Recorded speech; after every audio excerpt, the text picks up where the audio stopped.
Hey guys, set up na tayo ng ating rod, fishing rod. So, sana makahuli tayo marami. Guys, wala itong namimingit dito sa side na to. So, ako lang naman naunang nakapwesto rito. Siguro mamaya pang gabi ko darating yung mga namimingit dito. So, set up muna tayo.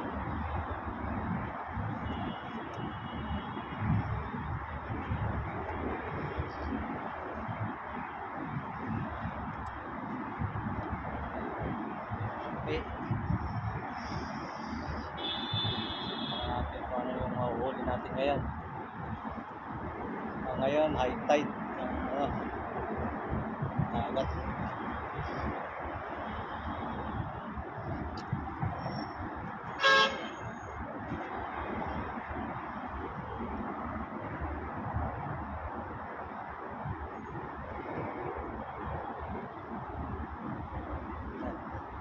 Guys, kuha na lang tayo na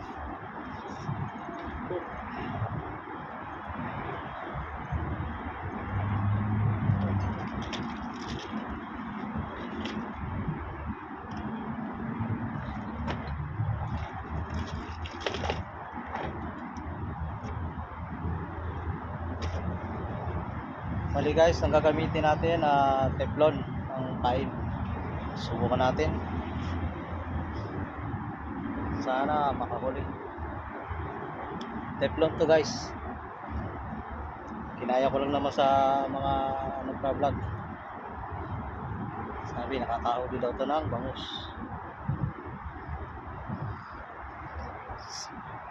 Subukan natin.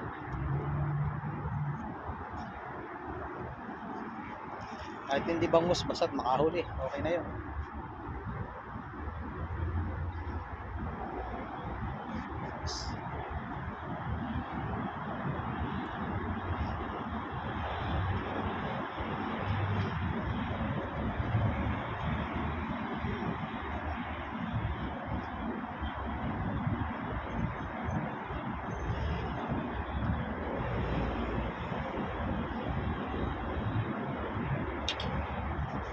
Okay na to guys.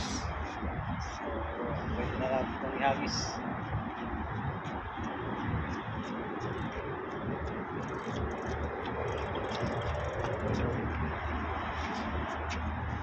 Huli.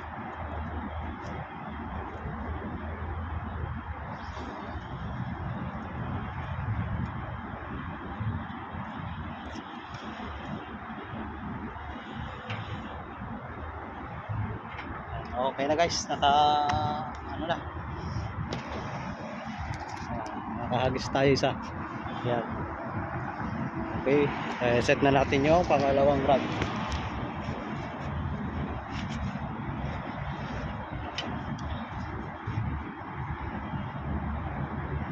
Sa pangalawang rod guys, hipo naman ang ating ipapain.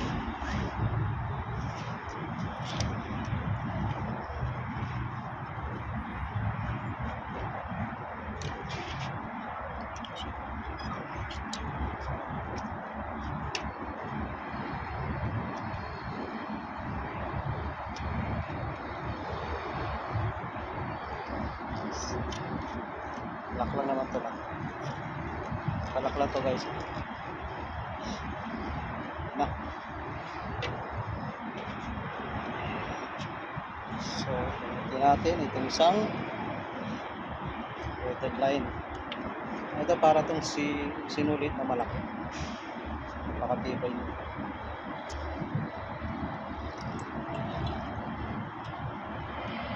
Nasira nga pala yung tanggal. Kaya yung pag-gate na wala.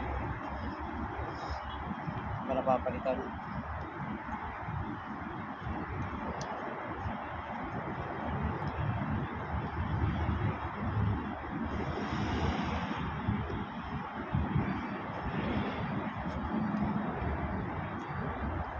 Guys, set ulit.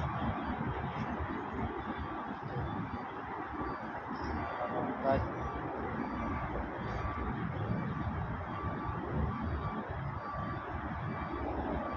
Ito guys, itong rod na to, tagal na sa akin. Siguro nasa 6 months na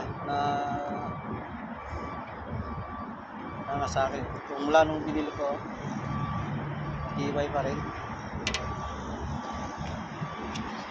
Okay na.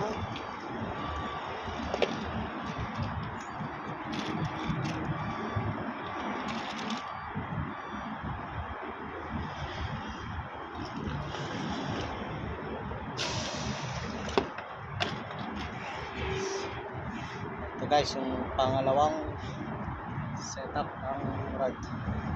So dito naman ipapain natin ay hipon.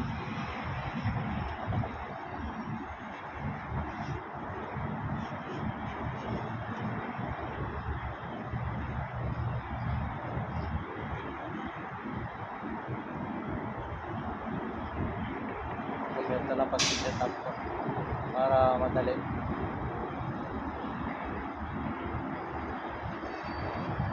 Guys, tapos na. So ganito,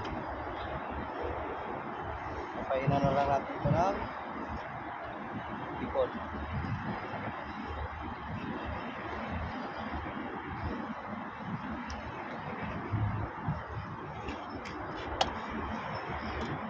Guys, abangan nyo na lang yung mahuhuli ko mamaya. Okay, thank you.